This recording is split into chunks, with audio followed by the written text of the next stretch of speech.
Are you ready to transform your normal e-commerce business into one that experiences exponential growth year after year using online advertising?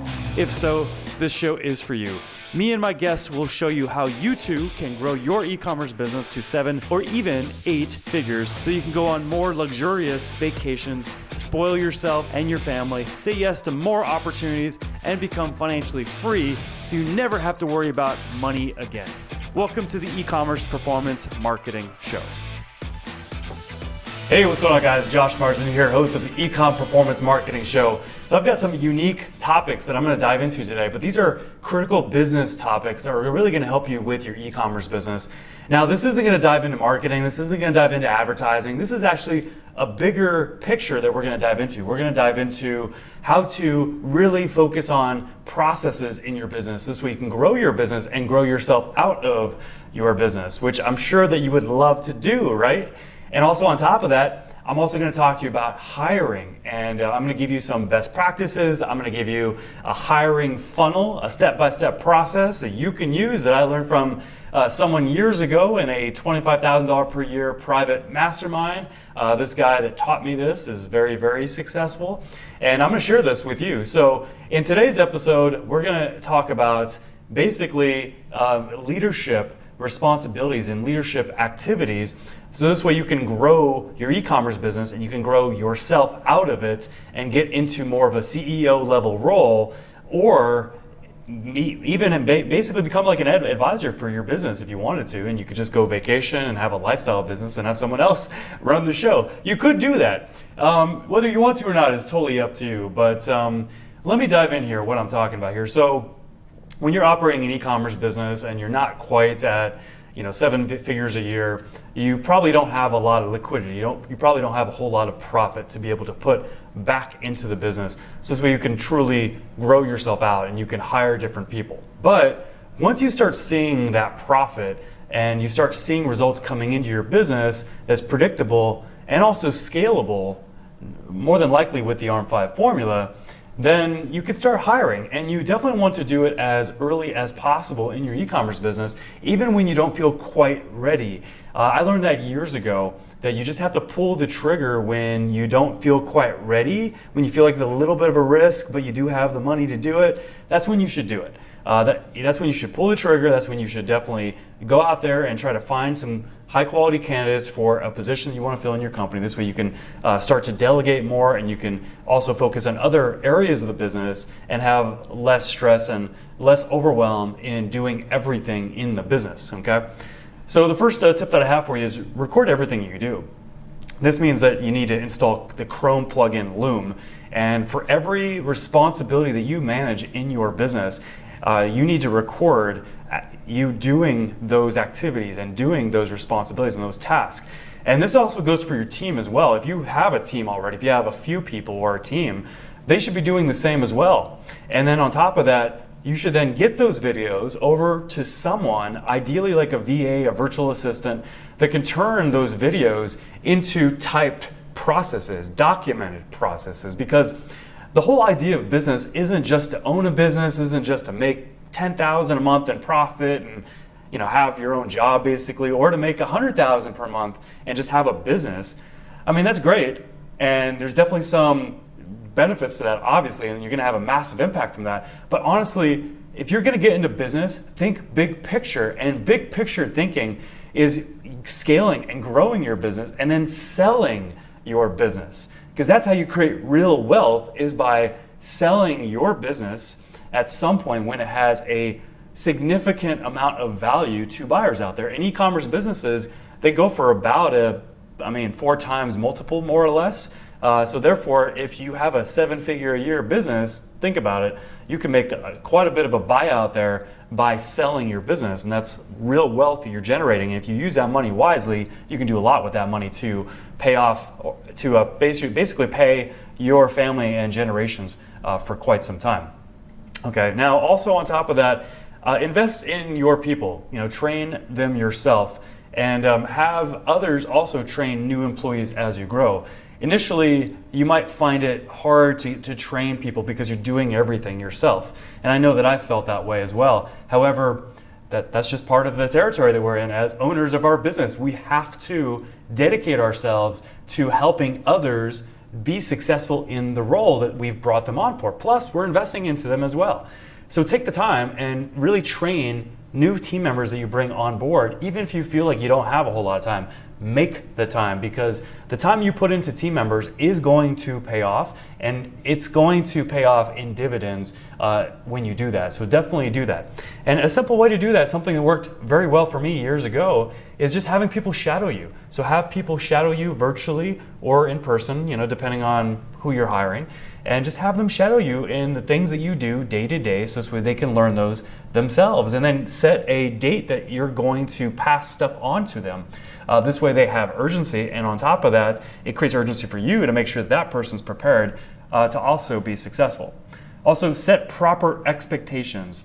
Now, this can be kind of challenging because you have to have a very direct approach, and some people have a hard time being very direct with people because they're afraid of conflict. Well, if that is you, then I'm sorry, but you're going to have to get over that. You're going to have to really speak with people directly, and you're going to have to communicate what's expected of them to make yourself happy as the owner of your business, in order for them to meet you halfway and make you happy in their roles. So you have to approach that conflict if that is you. Now, if that's not you, then let me just give you some feedback on what I feel like you want to do when it comes to expectations. So you definitely want to make sure that every new team member knows exactly what they're responsible for expectation-wise. And it can vary role to role, obviously. If someone is in a task-based role, then you want to let them know, hey, I just want to make sure that you always have a high attention to detail. I'm very keen on that. So make sure that everything that you complete is done with a high attention to detail with very little mistakes, if any. Also on top of that, I need to make sure that you also complete your task by deadlines. That's super important. We can't let things slip. We're a outcome-driven company, therefore we have deadlines for a reason. Have that type of language basically with a team member. Now, if you're hiring and setting expectations for someone that has a performance-based role, let's just say you hire a Facebook ads specialist for your e-commerce business, then tell them what your expectations are there. Tell them that that they need to make sure that they're always acting with profitable return on ad spend in mind, and that they're expected to achieve return on ad spend of XYZ, whatever that is, whatever is realistic for your type of business based off of your previous results, and also go over some other related expectations, such as like, I need you to publish one new ad a week. This way we can keep our ads fresh, and we never get to a point where our ads are being essentially overseen, or they're burning out, because we never want to get to that point. Things like that. So set metric type expectations for results driven team members. That's huge as well. Also, hold them to it. It's one thing to say these are my expectations, but it's another thing to follow up on those expectations, and have those conversations with people, talk to them one-on-one, and let them know where they stand in regards to your expectations, and communicating that. And then when it gets to a point where they don't meet those expectations, and you've given them support, you've given them coaching, well, don't be afraid to go through some sort of a disciplinary process and write them up for something. That's fine.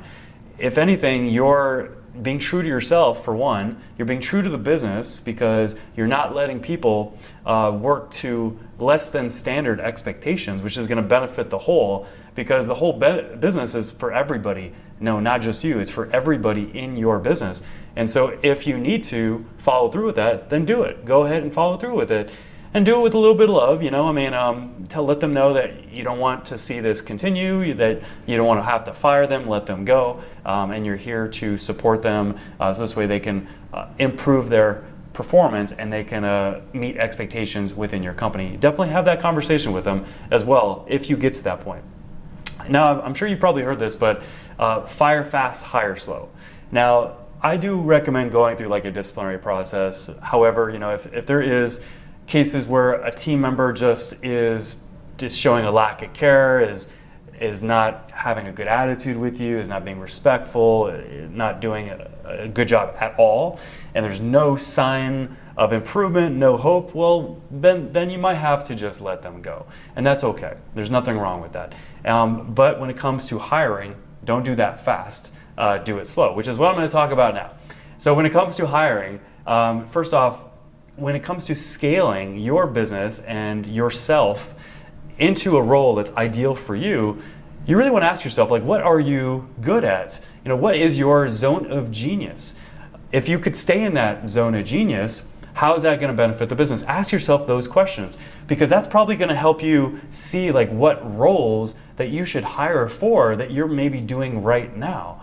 And I can tell you this, like in most cases, I've seen this and I've experienced this as well, that when you are first hiring for the first time, one of the easiest roles that you can hire for is a virtual assistant that is essentially like an executive assistant that can do quite a bit of different responsibilities. But basically, anything that is task-based, that is fairly easy for you to do, and could essentially be like a $10 per hour type responsibility, well, that's the type of responsibility that you should provide to a new team member. So the first team member that you can bring on into your business, if you haven't hired yet, and you're thinking about hiring and you're wondering like what's the best first team member I should bring on a virtual assistant and give that person, him or her, responsibilities that are typically about $10 per hour that you're doing. This way you can get yourself out of those responsibilities, because if anything, you're costing your business money when you are doing those responsibilities instead of giving it to someone else. And that's actually a big point too. I'll go off on a small tangent here, but you don't want to not keep all those responsibilities to yourself because you are afraid that other people cannot do the same level of work that you can do. You don't want to think that way. If anything, you want to think more of, okay, I need to make sure that I am staying in responsibilities that are really going to make the biggest impact to my company. That's what matters. Okay, that's what matters the most. So anything else, try to delegate over time to team members as you scale and grow. That's my advice to you. Okay. Now, let me walk you through what I recommend that you use when it comes to hiring new team members. This is a hiring funnel. And if you've been watching the show, if you've been checking out the episodes, and you know that I love funnels because I'm talking about funnels left and right. It's because I've been doing them for so freaking long. But anyway, when it comes to funnels, you can actually use a hiring funnel process. And like I teased at the beginning of this episode, I learned this from someone that's super successful in a group that I paid $25,000 to be a part of. And so I learned this from him, and I'm very grateful that he shared this with the group. So first off, identify like what role that you want to hire for. So first, that's where it starts. You've got to have that role defined. So let's just say that you're hiring for a Facebook ad specialist to join your team. You don't want to delegate it out to an agency. You want to hire a Facebook ad specialist and you want to train them internally, possibly. Okay. And if you're in the ARM5 Formula Accelerator, this is stuff that I can really help you out with too, by the way. Now, if that's the role that you're hiring for, that's the role you want to think about throughout this entire process. So the first thing you want to do is you want to come up with a test task, or two even, that candidates that you invite into this role will have to complete in order to be able to move to the next step. So a lot of times, and I've done this too when I didn't have this, but a lot of times people rush ahead and they go straight to an interview with new prospects. Well, you don't want to do that. You want to screen people, okay? And you can screen people by giving them test tasks related to the role that you're hiring them for. So if you're hiring for Facebook ad specialist, have them give you feedback on a campaign and see what type of feedback that they give you and have them write it up. This way you can see how their communication is as well. And this way you can also gauge that feedback and see if it's really high quality feedback, if they actually know what they're talking about. Have them maybe publish an ad campaign.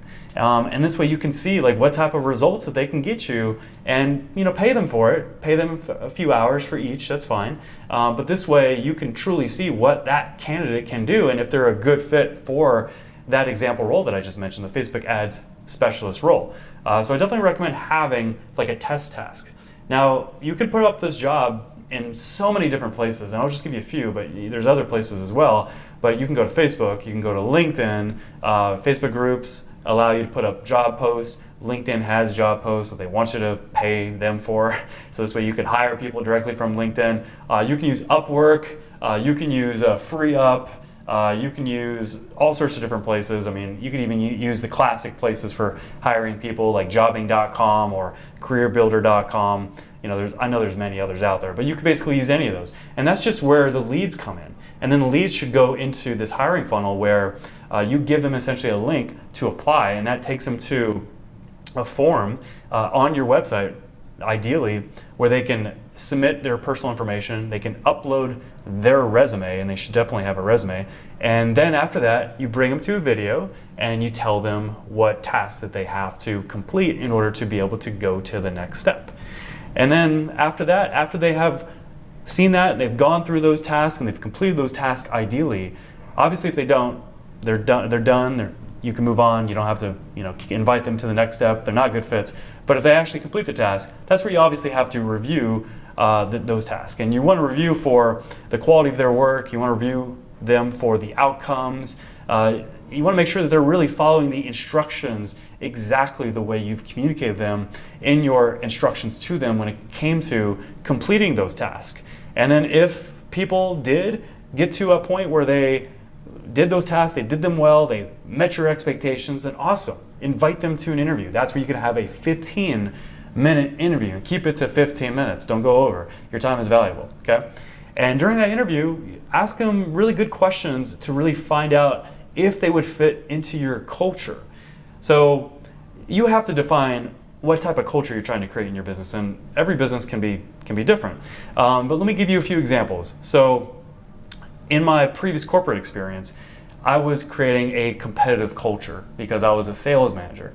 And in that experience, when I was interviewing people, I was always keen on hiring people that had a sports background. I used to get so much crap from other managers that were on these panels interviewing candidates, and we were picking from different people as we were doing this. And they used to always give me so much crap because I would only take people that had a sports background. But it's because I knew what I wanted. And you have to know what you want in your culture too.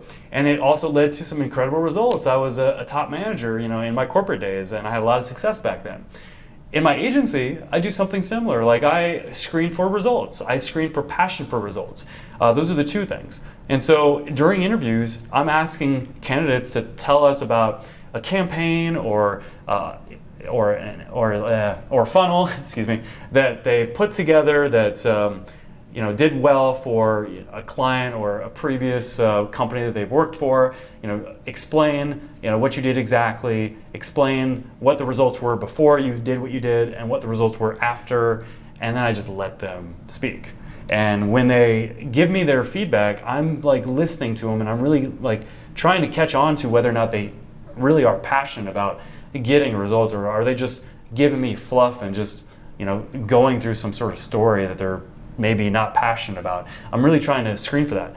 And I'm also trying to find out what type of result they truly got for their clients in the past or companies they've worked for in the past as well, because obviously if I'm trying to hire for a results-driven role, I need to make sure that I have someone in that role that can actually get results. Otherwise, they're not a good fit, because the two things that we're really focused on at the agency and also in the ARM5 formula company is generating results for clients and also providing a awesome experience. And so I'm screening, for those types of traits in my interview process. And so you want to define that too in your business. Like, what are some of the culture characteristics that you're trying to create in your business? Whether that's a competitive culture, whether that's a culture all about results and experiences for clients, you need to define what that is and then incorporate that into your interview process. So this way you can get people that are going to be a good fit for the vision of your culture within your e-commerce business. So I definitely recommend